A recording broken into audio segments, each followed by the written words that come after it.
Bring him in.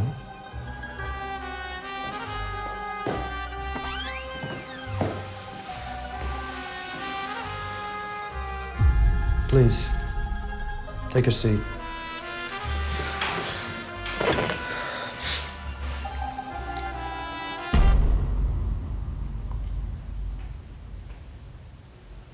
You gonna say something or what? Right. Sorry, boss. I was just wondering why you called me here, because no one really told me. Are you kidding me? No. This fool guys, you think he could just come in and walk around and think, I'm sorry. No. That's no good. No. Look, I'm gonna make you an offer you can't refuse.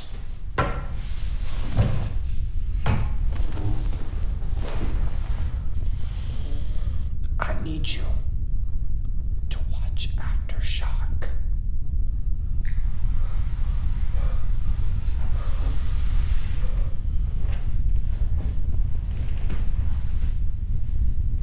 You need me to watch what? Aftershock. What exactly is Aftershock? Are you being for real right now?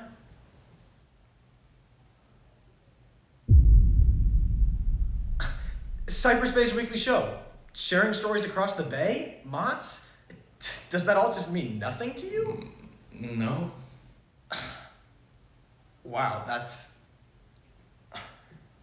crazy. High voltage? Today at the bay? The Bolt? Wow. Okay, that's a first. Look, I think we're just gonna have to kill you, man. I'm sorry, but yeah. What? I mean, like, if you don't even know Aftershock, what are you even doing here? Like, you know what I'm saying? What, you're just... Ryan? You can't just do... Hey, what? No, what are you doing? Hey, wait! No! Wait, I have a cousin! Wait, no! Let's see if there's any new episodes. Here we go.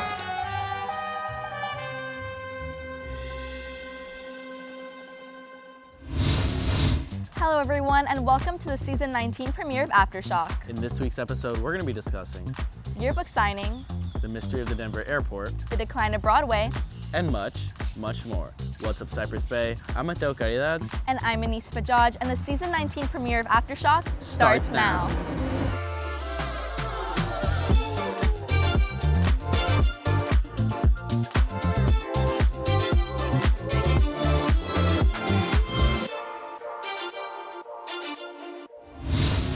As the class of 2025 ends their high school journey, they take a look down memory lane. Here's Anthony highlighting the tradition of senior yearbook signing.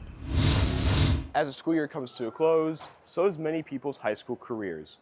And here at the senior signing party, these students get to interact one last time. Well, I didn't buy a yearbook, so I didn't get to I got to sign other people's, but I didn't get to sign. But overall, I think it was a really good time. Get more connections with my friends, and even people who I had one, maybe two good conversations with. They signed my yearbook and put the sweetest things, and it really shows what people think of you, and it kind of shows like the impression you made. Through my signings, everyone really mentioned how cool they think I am, which made me really happy. I'm like, thank you. And for these students, the senior signing party gave them the opportunity to look back on what made up their high school experience. Yeah, I had some rough patches within some of the years with a bunch of other stuff, but overall I'm more excited for college, obviously. Honestly, I think I had a decent amount of time, better than most at least. High school, I learned and grew so much and became kind of the person I am now, and I'm really happy about who I am right now. And through all of the good and bad experiences, I wouldn't change it because I am who I am because of it. I think it's the friends I made along the way. They were always there for me. They would check in on me, hang out with me. They'd make sure that that I had fun, you know? I made sure that they had fun too. So all in all, it was just good memories. You don't really realize that time goes by that fast until it happens. And with the school year coming to an end, who knows what these students might do. I'm Anthony Root, CBTV.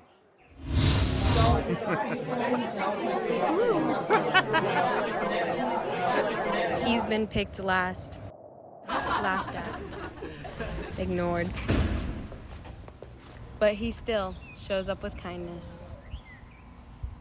Because no matter how bad the world treats him, he chooses to treat it better. No matter how the world treats you, choose to treat it better. Hey Anissa, remember that girl with the green hair and the crazy music videos? You mean Billie Eilish? Well, she's actually an icon now. Here's Linda covering one of music's biggest names. Picture this, you're 13 years old and your dance teacher asks you to make original music for your next choreography. Your big brother writes you a song and it's a hit. You're then asked to sing and record the song, and afterwards it's released on SoundCloud in November 2015. You think nothing of it until a record label wants to sign you a year later, and it becomes your lead single on your debut EP and even reaches number 84 on the Billboard Hot 100. This is what it was like for the young Billie Eilish when she sang her brother Phineas's song Ocean Eyes and entered stardom. Following the song's success, Eilish signed with the record label Darkroom in 2016, releasing her debut EP called Don't Smile at Me in 2017 at only 16 years old, and it made Billie Eilish the youngest artist to receive 1 billion streams on Spotify. Not long after, Eilish released her debut album, When We All Fall Asleep, Where Do We Go? And this is where she made it big.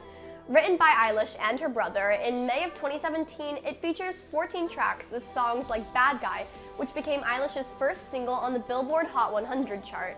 However, the album's success didn't stop there. It went on to win 5 Grammys at the 2020 Awards, with Eilish being the youngest artist to do so. Then in July 2021, Eilish's sophomore studio album called Happier Than Ever was released. It has 16 tracks and documents Billie's fear, traumas, and life experiences, a number of which deal with the downside of her being a celebrity. The album was another huge success, winning Eilish 7 Grammy nominations and a multitude of other awards. Throughout the years, Eilish and Phineas branched out to create a variety of scores for movies.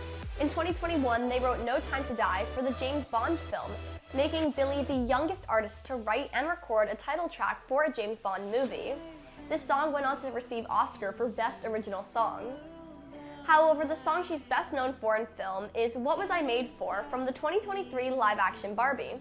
It topped the charts and won Phineas and Eilish numerous awards. On May 17, 2024, Eilish released her third and most recent studio album, Hit Me Hard and Soft, which features 10 tracks and captures Eilish's feelings of heartbreak and desire while expressing anxieties at the same time. She's currently traveling around the world on tour, and the album just received 7 Grammy nominations. Over the past 9 years, Billie Eilish and her brother Phineas have created an amazing world of music, and they're working on even more projects. If you've never heard their work before, I recommend checking it out. My name is Linda Dubrow, CBTV. What's up, Cypress Bay, and welcome to Lightning Logic, where we test if our students are real lightning. I'm Nico Mateo, and let's meet tonight's contestants. Yo, this better be so light. Y'all are not even ready for what I'm about to do. Contestant number 1, we have Daniel Handel. Hey, is this the all-you-can-eat buffet? And contestant number 2, Wesley Heyer. And let the games begin. Question number 1. In what year did Cypress Bay open? Bro, that's so easy. Bro, it's 2021. That school was nothing before me. That school was only real till I got there. Incorrect. Wesley? 2002? Correct. 10 points for Wesley. I don't know. This kind of looks like a lightsaber, and Attack of the Clones came out in 2002, so yeah. You got to be joking. Star Wars, really? Let's move on to the next question. In what percentage did the Bay rank academically in the nation? Daniel? Just single-handedly, I carry the school, bro. Of course, just because I'm here, 1%. We're top 1% because of me. 1, 2, 3, 4, 5. Hey, what comes after 5? 5. Correct. Again. Another 10 points for Wesley. You guys are pranking me, right? There's no way I'm getting all these wrong. You guys are joking. There's no way. Last and final question. We're at 30 points, so it's anybody's game. What is the name of our outstanding principal? Wait. I know this. Hey, you think I can DoorDash my lunch here? I'm kind of craving some fried rice right now. That's correct. Dr. Freed. Well, close enough anyway. Hey, it's supposed to be doctor. Can we fire this person? This is insane. He doesn't know anything. No, you know what? This is it. You know what? There you have it, folks. Our winner, Wesley. Hey! Cut to commercials. Here's Zachary and Gabriella with sports.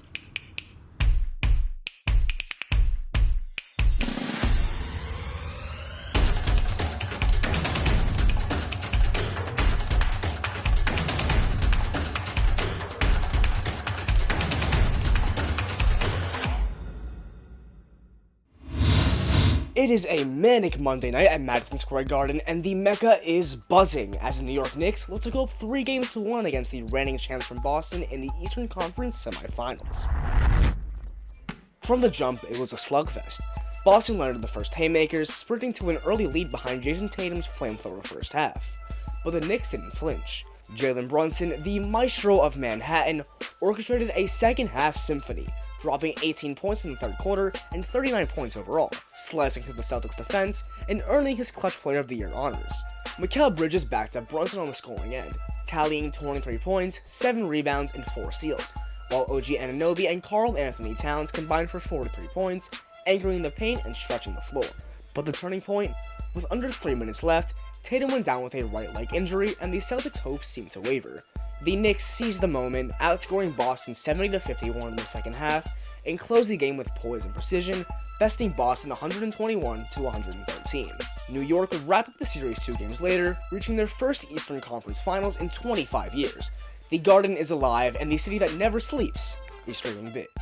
I'm Zachary London, CBTV Sports. Most people in South Florida aren't too familiar with how wrestling actually works.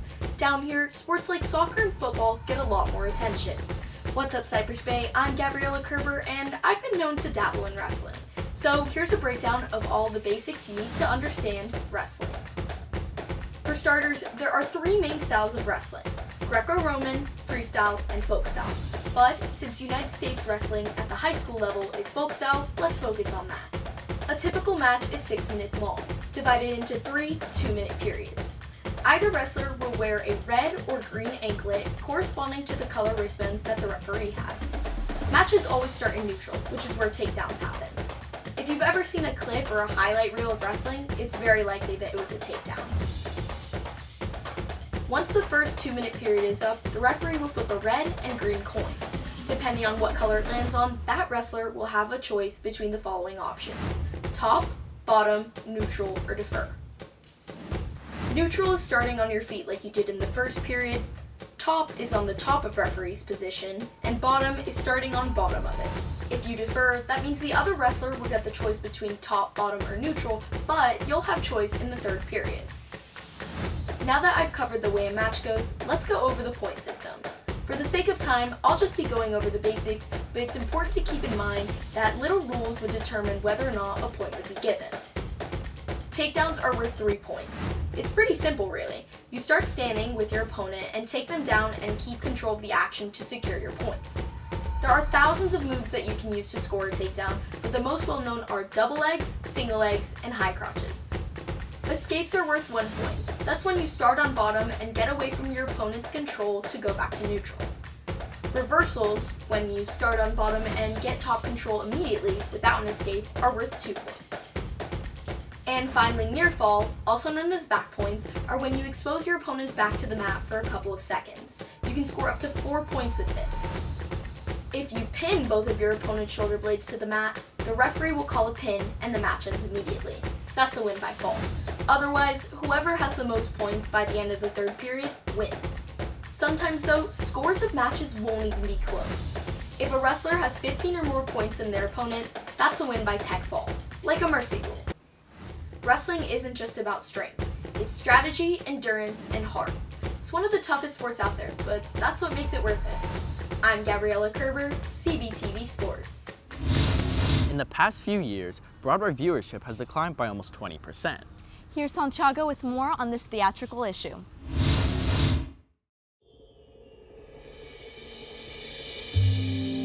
Finally, behind those doors, I'll be able to prove my talent on stage in an art form that speaks to everyone. If by everyone you mean the extremely rich population, then yeah, sure. Here. What? I can't pay for that. And who are you to ruin the world of theater? This is how humans share their stories to everyone. Well, maybe, but not anymore.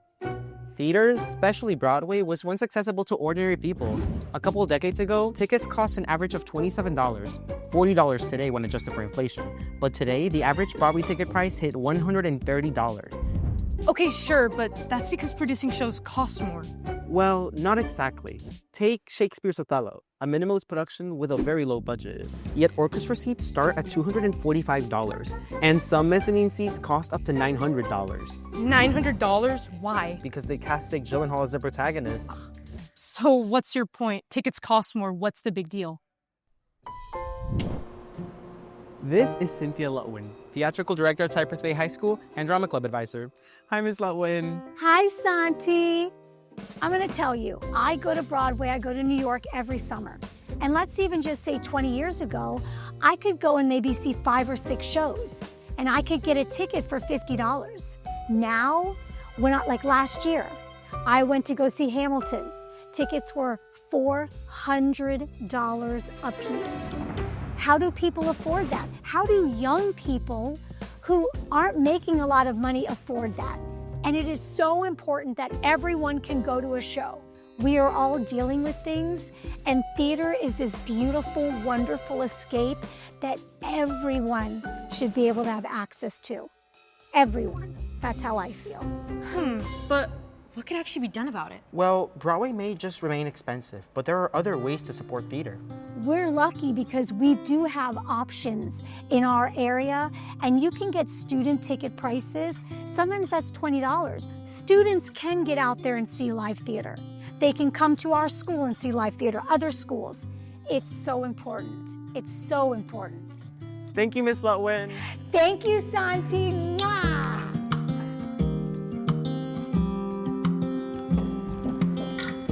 There are many ways to support theater other than just Broadway.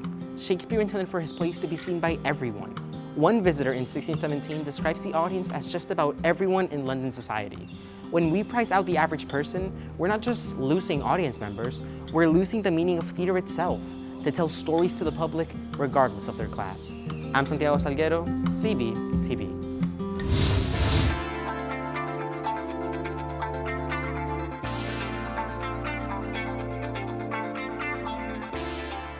What's up, Cypress Bay? I'm Matias Arango, and welcome to this edition of Streaming Hot.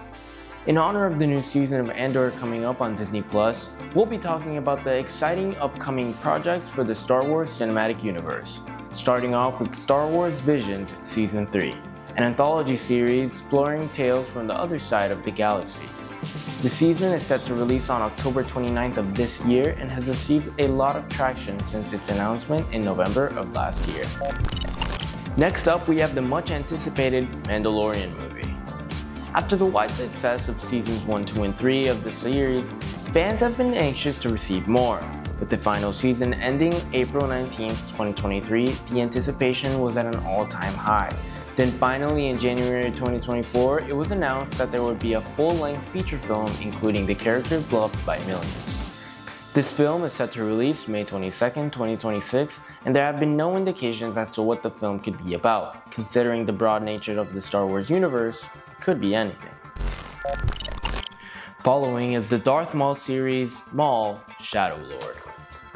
After the animated series Star Wars The Clone Wars, fans fell in love with Darth Maul's return. Now fans are receiving an all-new animated series revolving all around the Sith turned ally.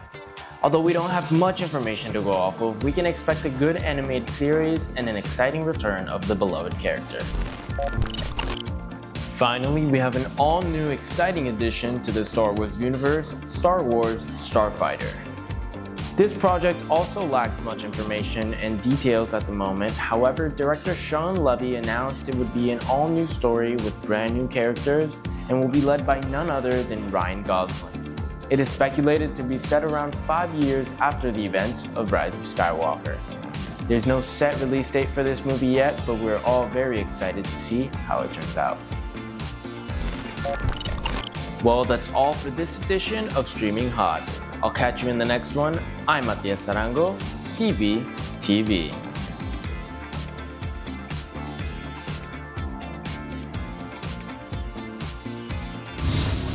It's so hot outside, I need a popsicle. Well, lucky for you, Mateo shows us how to make some fruity, sweet treats.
School's out, summer's here, but before you hit the beach, let me tell you about something way more interesting than final exams. Denver International Airport, one of the busiest in the world, and one of the most mysterious.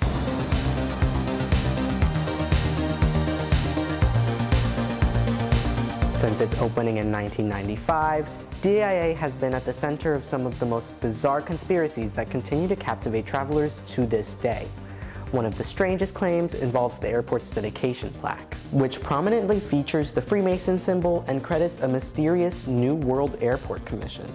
Critics say it hints at secret societies like the Illuminati allegedly being behind the airport's construction.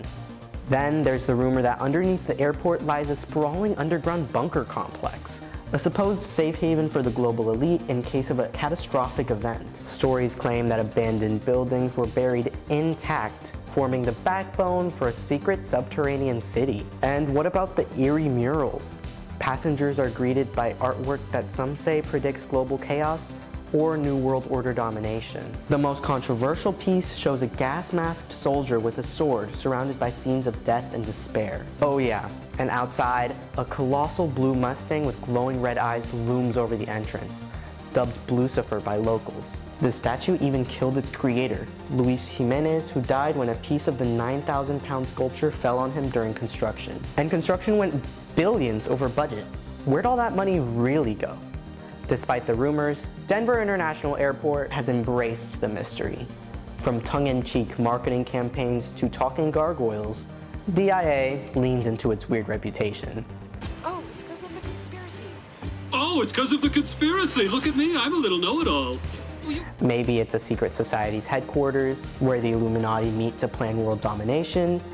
Maybe it's a high-tech underground bunker where billionaires will ride out the apocalypse. Or maybe it's just an airport with weird art, a weird horse, and a dark sense of humor.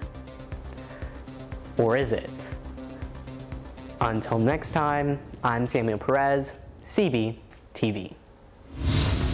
And that just about wraps up the season 19 premiere of Aftershock. If you'd like to see more, check out our social medias at Cyberspace CBTV or visit our website at cyberspacecbtv.com. Make sure to tune in next season for more stories around the Bay. I'm Anis Bajaj. I'm Mateo Caridad. Have a great summer, Cypress Bay.